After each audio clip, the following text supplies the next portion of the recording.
Hello everyone and welcome to round 6 of the World Championship 2016.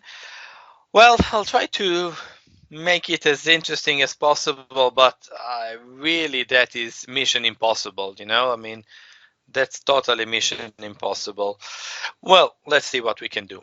So Karyakin was white yesterday, round 5. He was black and actually had winning chances for the first time in the match. He was little bit pushing, you know, after some miraculous saves on round 3 and 4. He had some chances in round 5, actually quite decent ones. Well, playing here with white, well, he tried, but it just seems that the line that they played, well, both players are just too strong, right? One of them is the world champion, the other one has been preparing for the match of his life, so they just came quite well prepared. Okay, H3. Most likely the anti-martial system, pretty much trying to avoid this martial gambit, being hugely and deeply analyzed and played by many of the world top players.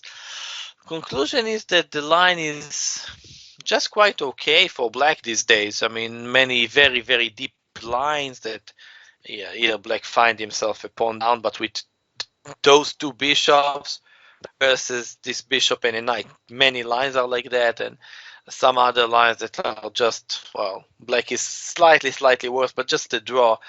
It's considered quite okay for black. So that's where the birth of the anti-martial system, well, just trying to avoid it.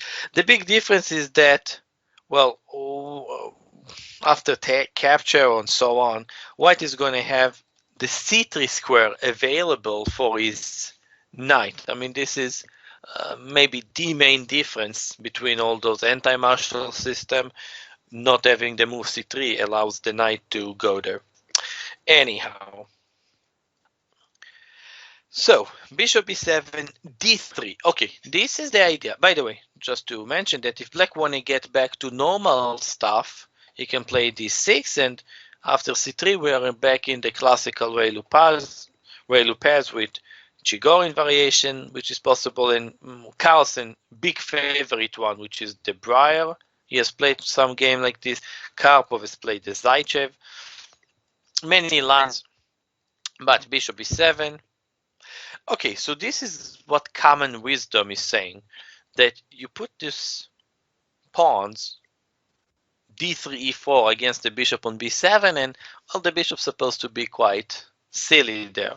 Well, yes and no, because if we look at the move d5, well, black is not allowing. I mean, there are other moves, but this is principal one, immediately trying to play in the center. Okay, well, white is accepting the pawn, and here it is possible to take on e5 or play knight d4. I mean, okay, I can mention the take, rook take was played by Adams in 2012, was played by Tomaszewski. Okay, in both games actually it went like this.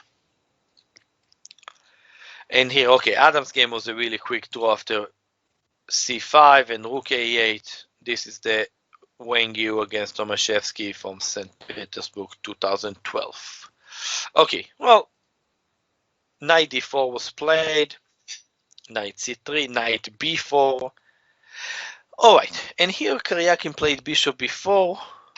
There is no absolute one clear huge move in this position. Probably knight e4 is a move that's been played more than others, if I remember properly.